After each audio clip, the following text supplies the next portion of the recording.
When my father died 7 years ago, he left behind three things: a vintage car collection he'd spent his life building, a beautiful lakefront property that had been in his family for generations, and a daughter who missed him more than words could express. That's me, Diana, and this is the story of how my own family tried to steal my inheritance right from under me. Dad was a master mechanic, the kind who could diagnose an engine problem just by listening. His garage was his sanctuary, filled with tools that felt like extensions of his hands and cars he'd lovingly restored over decades. Every weekend, he'd be out there tinkering with one vehicle or another, teaching me everything he knew. "Pay attention, princess," he'd say, gesturing for me to look closer at whatever he was working on. "Someday all this will be yours, and you'll need to know how to take care of it." I spent countless hours in that garage, learning about carburetors and timing belts, the difference between a flathead and a Phillips screwdriver, and most importantly, the value of patience and attention to detail. While other girls my age were playing with dolls, I was helping Dad restore a 1967 Mustang. My small hands perfect for reaching into tight spaces. Mom never understood our bond or our shared passion for cars. She was more interested in social status, in keeping up appearances. When Dad died of a sudden heart attack at 52, she waited exactly 11 months before marrying Stephen, her tennis instructor who was nearly 15 years her junior. I was 16 when Stephen moved in, bringing with him his 13-year-old daughter Amber from his first marriage. Suddenly, our quiet home became a different place entirely. Stephen and Mom spent money like water, buying new furniture, redecorating every room, trying to erase all traces of Dad's presence. The only places they didn't touch were the garage and the lake house. The garage because it's full of junk anyway, Mom's words, and the lake house because Dad's will had specific provisions about it. Or so I thought. "You can't sell any of it until Diana turns 25, I overheard our family lawyer, Mr. Patterson, telling Mom shortly after Dad's funeral. James was very clear about that. I took comfort in knowing Dad had protected his legacy, had ensured that the things he loved would be preserved for me. I should have known better. I should have gotten copies of all the documents myself, should have paid more attention to the legal details instead of just trusting that everything would be handled properly. But I was 16 and grieving, more concerned with keeping Dad's cars running than with paperwork and legal provisions. Every afternoon after school, I'd head straight to the garage, working on the cars just like he taught me. It was my way of keeping him close, of honoring his memory. Meanwhile, Mom and Stephen threw themselves into transforming Amber from a quiet, bookish girl into their idea of the perfect daughter. Designer clothes, private tennis lessons, cotillion classes, nothing was too expensive when it came to Amber's development. "Diana, honey," Mom would say, eyeing my oil-stained jeans with disapproval. "Would you rather join Amber at her etiquette classes? It would be so much more appropriate than spending all your time in that garage." But I stayed true to what Dad had taught me. I kept his cars running, kept his tools organized just the way he liked them.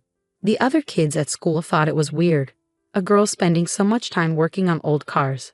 But I didn't care. Every time I got one of Dad's classics purring like new, I felt like he was right there with me, nodding in approval. After high school, I went to college for mechanical engineering, paying my way by working at a local auto shop. Mom and Stephen didn't offer to help with tuition. All their money was going toward Amber's future. I didn't mind. I was good at what I did, and the shop owner, Mike, appreciated having someone who understood vintage cars. "You've got the touch, kid," he'd say, watching me work. "Just like your old man." I came home as often as I could, mainly to check on the cars and visit the lake house. Each time, I noticed small changes. Tools missing from the garage, parts that had been there before suddenly gone. When I asked Mom about it, she'd wave off my concerns. "Oh, we needed to clear some space," she'd say vaguely. "You can't expect us to keep everything exactly the same forever, Diana." I should have pressed harder, should have demanded answers. But I was busy with school, with work, with trying to build my own life. And honestly, I still couldn't imagine that my own mother would go against Dad's wishes. Then came the day that changed everything. I was in my final semester of college when Mom called, her voice bubbling with excitement.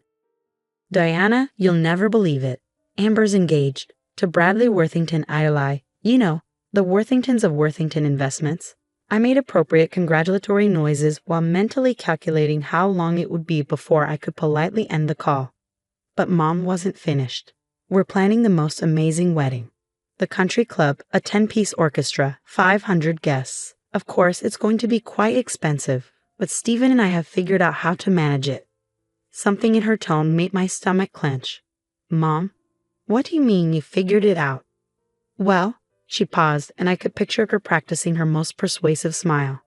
We've had some interest in the lake property, and since it's just sitting there empty most of the time. You can't sell the lake house, I cut in. Dad's will. Oh, that old thing. Stephen had his lawyer look it over. Apparently, there was some problem with how it was filed. Something about improper witnesses or incorrect paperwork. The point is, as James's widow, I have every right to sell it. And really, Diana, it's for the best. Amber needs this wedding to secure her future. Your father would have understood. The world seemed to tilt sideways. Mom, no. You can't. That property has been in Dad's family for generations. He wanted me to have it. Don't be selfish, Diana. Amber is your sister now, and this is her big moment. Besides, her voice took on that dismissive tone I'd grown to hate. What would you do with a lake house anyway? You're always covered in grease, playing with those old cars. This way, at least the property will serve a useful purpose. I hung up without responding, my hands shaking so badly I could barely hold the phone. Dad's voice echoed in my head. Someday all this will be yours. I grabbed my laptop and started searching through old emails, looking for anything from Mr. Patterson, any documentation about Dad's will. That's when I discovered something else. The vintage cars. Dad's pride and joy, the collection he'd spent his life building. Many of them were missing from the insurance documents. I called Mike at the shop, trying to keep my voice steady. Mike, I need a favor. Could you check something for me? Last time you were at my dad's garage, how many cars were there? There was a long pause. Diana, I was wondering when you'd ask about that. They've been selling them off, one by one. I tried to stop them, told him those cars were meant for you, but your stepdad said they had paperwork showing they had the right to sell. The room spun around me as Mike's words sank in. They'd been selling Dad's cars. His life's work, his legacy to me, and they'd been quietly disposing of it to fund their extravagant lifestyle and now Amber's wedding. I ended the call and sat in silence, staring at nothing. Then I opened my email and wrote 2 messages. The first was to my academic advisor, asking for an emergency extension on my final projects. The second was to a lawyer I'd met at the auto shop, a classic car enthusiast who specialized in estate law. Need your help? I wrote. Family inheritance being sold without permission. How soon can we meet? The response came within minutes. Tomorrow morning, 8 a.m. Bring any documentation you have. That night, I couldn't sleep. I kept thinking about Dad in his garage, teaching me about timing belts and distributors, showing me how to diagnose engine problems by sound and feel. Pay attention, princess, he'd said. Someday all this will be yours. Well, Dad, I thought as I finally drifted off, I'm paying attention now, and I'm not letting them take what you meant for me to have. The law office of Marcus Bennett looked exactly like you'd expect. Leather chairs, dark wood paneling, and walls lined with legal texts. But there was something else too. Framed photos of classic cars, including a gorgeous 1965 Shelby Cobra that made my heart ache. It reminded me of the one Dad and I had been planning to restore together. That's my baby, Marcus said, following my gaze. Spent 3 years bringing her back to life. Your friend Mike tells me you know your way around engines? I nodded, still staring at the photo. My dad taught me everything I know, or at least he tried to before. I swallowed hard. Before they started selling off his collection. Marcus's friendly smile faded, replaced by a look of focused intensity. Tell me everything. Start from the beginning. For the next hour, I walked him through it all. Dad's death, the will's provisions about waiting until I was 25, the gradual disappearance of the cars, and now their plan to sell the lake house for Amber's wedding. Do you have a copy of the will? He asked. I shook my head. Mom and Stephen said there were problems with how it was filed. Something about improper witnesses. Marcus frowned. That's concerning. Who was your father's lawyer? Mr. Patterson. But when I tried calling his office yesterday, they said he retired 2 years ago, moved to Florida. George Patterson. Marcus sat up straighter. I know George. He's meticulous about documentation. If he handled your father's will, there's no way there were problems with how it was filed. Hope flickered in my chest. Can you find out for sure? I can do better than that. He reached for his phone. George and I play golf whenever he's in town. Let me give him a call. 20 minutes later, Marcus had answers that made my blood boil. George never retired to Florida, he said grimly. He's been working part-time at his son's firm across town. And he definitely never told your mother there were problems with the will. In fact, he's been trying to reach you for months. Your mother told his office you were studying abroad and couldn't be contacted. My hands clenched into fists. They lied. About everything. It gets worse, Marcus continued. George says your father set up a trust, not just a will. The cars, the lake house, even the tools in the garage. They're all held in trust for you. Your mother and stepfather have no legal right to sell any of it. But they have been selling it, I said, my voice shaking. The cars, the tools. How many laws have they broken? Several. Marcus was already typing on his computer, selling property held in trust without authorization. That's fraud. Using the proceeds for personal benefit, more fraud. Making false statements about the trust's existence, you get the picture. What can we do? First, we need documentation. Records of what's been sold, when to whom, for how much. Bank statements showing where the money went. Then we can file for an emergency injunction to stop the lake house sale and start proceedings to recover what's been taken. I thought about the missing cars, the empty spaces in Dad's garage. Can we get them back? Some maybe, others might be gone for good. But we can get financial compensation, possibly with punitive damages. He looked at me seriously. This won't be easy. They're family. Are you sure you want to pursue this?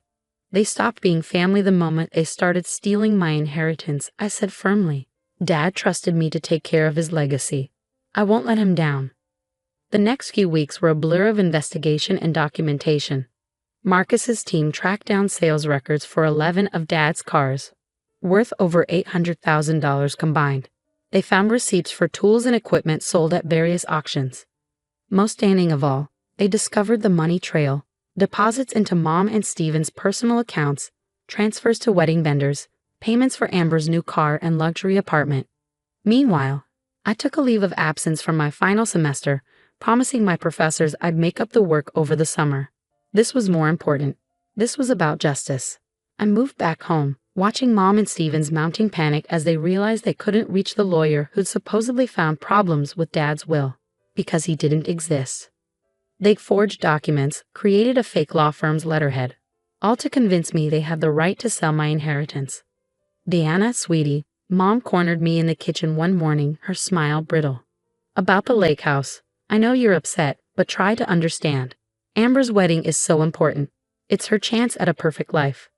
Like my life doesn't matter. I kept my voice neutral, recording every word on my phone.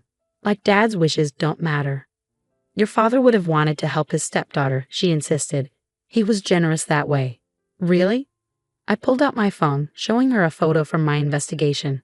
Is that why you sold his prized 1969 Chevelle to fund your spa weekend in Palm Springs? Because Dad was generous? The color drained from her face. How did you? I know everything, Mom. Every car you sold. Every lie you told. Every dollar you stole. She grabbed my arm, her fingers digging in. We did not steal anything. We are your parents. We have every right.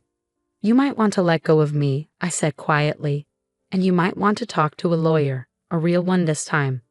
That evening, I heard them arguing behind closed doors. Amber's voice joined in, shrill and panicked. What do you mean the wedding might have to be canceled? The Worthingtons will never forgive us. Bradley's mother has already ordered custom ice sculptures.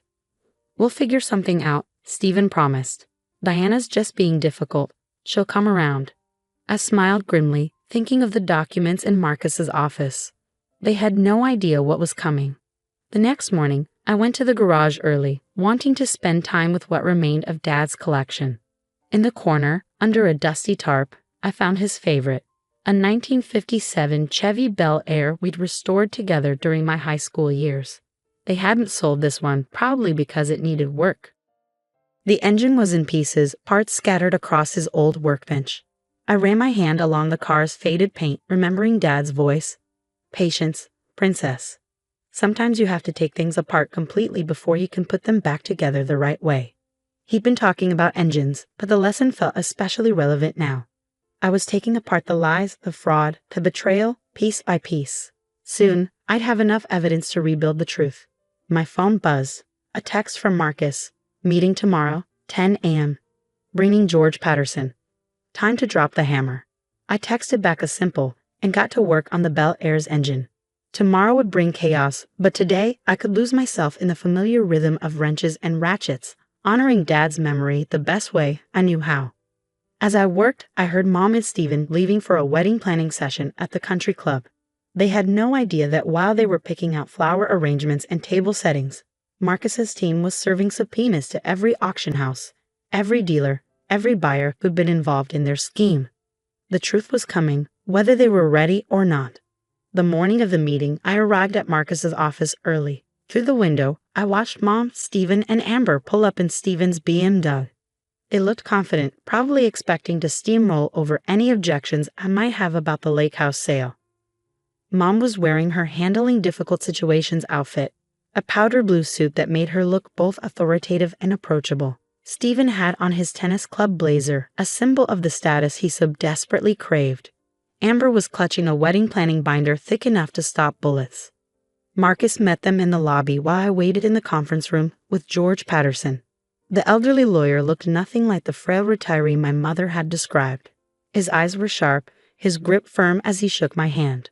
"Your father was a good man," he said quietly. "He trusted your mother to honor his wishes. I'm sorry she didn't." Before I could respond, the door opened. Mom's confident smile faltered when she saw George. Stephen's face went slack with shock. Amber just looked confused. "Mr. Patterson?" Mom's voice was higher than usual. "What are you doing here?" "Interesting question, Mrs. Mitchell," Marcus said, closing the door behind them. "Especially since you told your daughter he was retired in Florida." "There must be some misunderstanding," Stephen started, but Marcus cut him off. "Please sit down. We have a lot to discuss." They sat. I noticed Mom's hands trembling slightly as she smoothed her skirt. She knew. She knew exactly what was coming. Marcus opened a thick folder. "Let's start with the trust your late husband established for Deanna, the one you claimed didn't exist." "We never," Mom began, but George Patterson spoke over her. "I have here the original trust documents, properly witnessed and filed.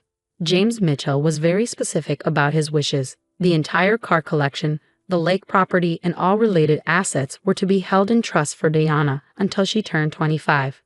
He slid copies across the table. I watched as Mom and Stephen's faces grew paler with each page. "Furthermore," Marcus continued, "we have documented evidence of unauthorized sales of trust assets." He began laying out photographs. The 1969 Chevelle sold to fund a spa vacation. The 1965 Mustang sold to pay for Amber's apartment. The 1970 Challenger sold to cover country club dues. Amber's eyes widened. "Mom? Dad? What's he talking about?" And most recently, Marcus pressed on, attempts to sell the lake house to pay for an extravagant wedding. A wedding, I might add, that's being financed with stolen money. "Stolen?" Amber shrieked. "What do you mean stolen?" "He means," I said quietly, "that they've been selling off my inheritance piece by piece. Dad's cars, his tools, everything he worked for. They sold it all without having any legal right to do so." "That's ridiculous." Stephen slammed his hand on the table. "We had every right. The will was invalid." "Was it?" Marcus raised an eyebrow. "Would you like to explain these?" He produced more documents, the forged letters, the fake law firm letterhead they used to convince me they had authority to sell. "Document forgery," he noted clinically, "wire fraud, conversion of trust assets, the list goes on." Mom's facade finally cracked. We needed the money. Stephen's tennis business wasn't doing well, and Amber deserved a wedding paid for with stolen funds. I cut in. "Is that what she deserved?" Amber burst into tears. "The Worthingtons will never forgive us. Bradley's mother has already ordered the ice sculptures. Yes, we know." I sighed. "Maybe you should have checked where the money was coming from before spending it." "Here's what's going to happen," Marcus said, his tone leaving no room for argument. "First, all sales of trust assets stop immediately. The lake house is off the market as of this morning. But Stephen started. Second, Marcus continued as if he hadn't spoken. You will provide a full accounting of every item sold, every dollar received, and every penny spent. Mr. Patterson and I will be auditing everything. You can't do this. Mom's voice rose desperately. We're family.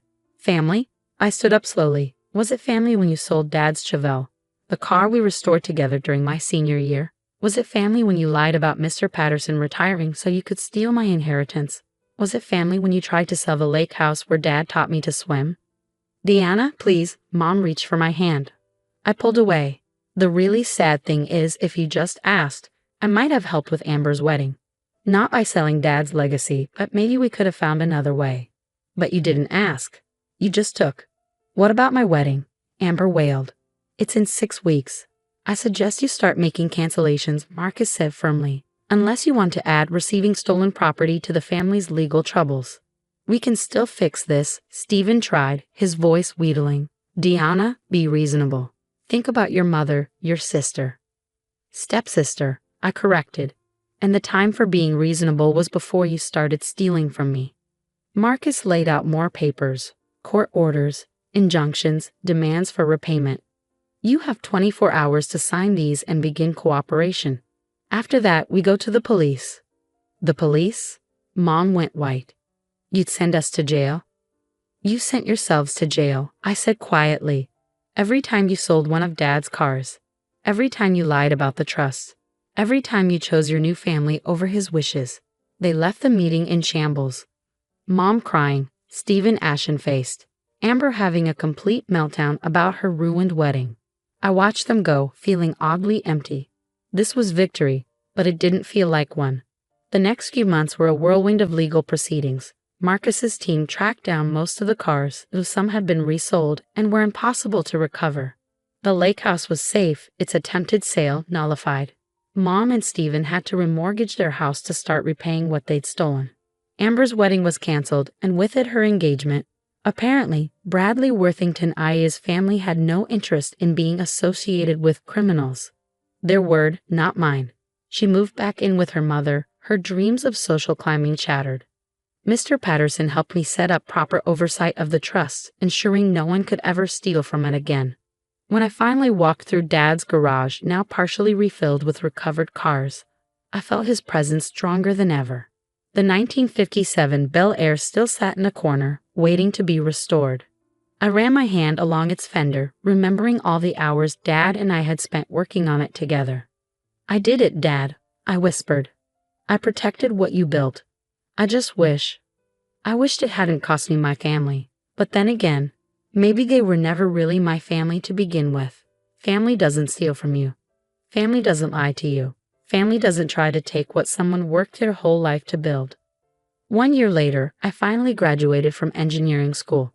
The ceremony was small, just me, my professors, and a few friends from the auto shop.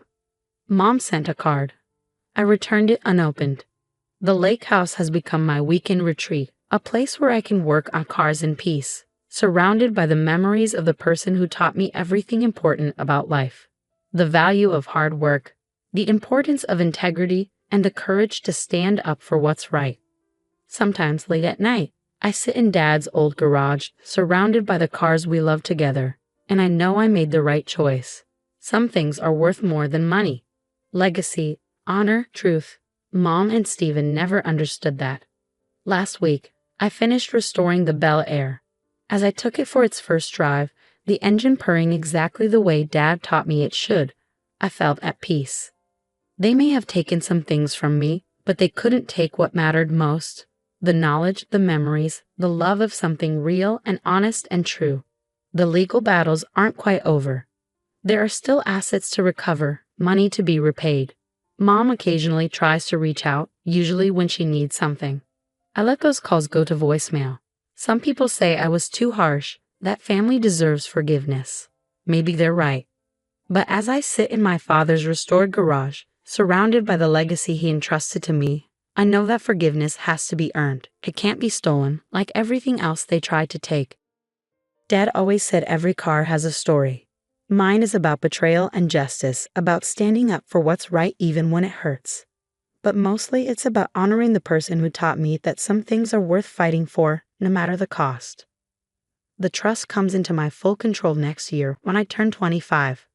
By then, the garage will be completely restored, every car back where it belongs. And maybe then, with time and distance, I'll be ready to think about forgiveness. But for now, I'm content to be my father's daughter, keeper of his legacy, protector of the dreams he built one car at a time. Some might call it just a collection of old cars and a lake house. But to me, it's everything my father was: honest, hardworking, true. And that's worth more than all the wedding ice sculptures in the world.